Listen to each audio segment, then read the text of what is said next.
Yeah, I mean, Trevor Noah had this breakdown of the whole situation. You saw it. I saw it. You saw it. Brilliant. Right. Brilliant. I'm not really a Trevor Noah fan like that, but after I heard that, I'm like, it kind of changed my mind about him. It was a spot-on analysis. Spot on. He basically said there's a big difference between fringe and mainstream. Right.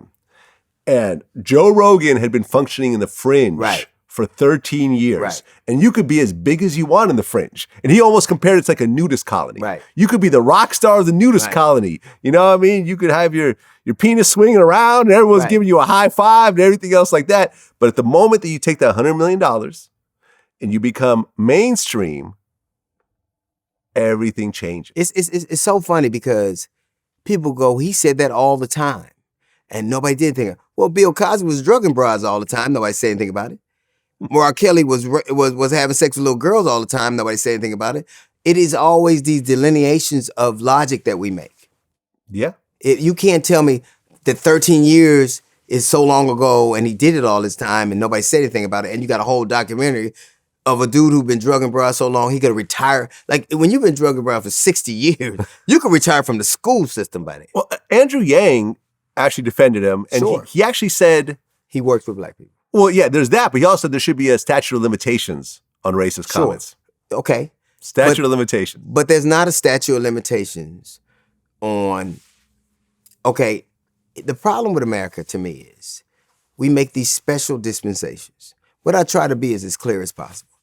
I don't personally spark to that, but I respect it. I argue for Bill Maher. Remember when Bill Maher said, nigga, we talked about it. I argue.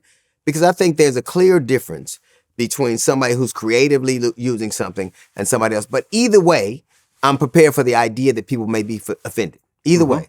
Yeah. I think that free speech needs to be protected because all of a sudden it becomes something else. It's like a club you wield to hold over somebody else's head.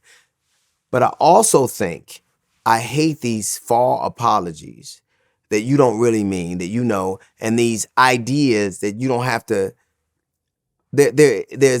I pretty much try to say things that I at least mean in principle. The idea of it, you know what I mean?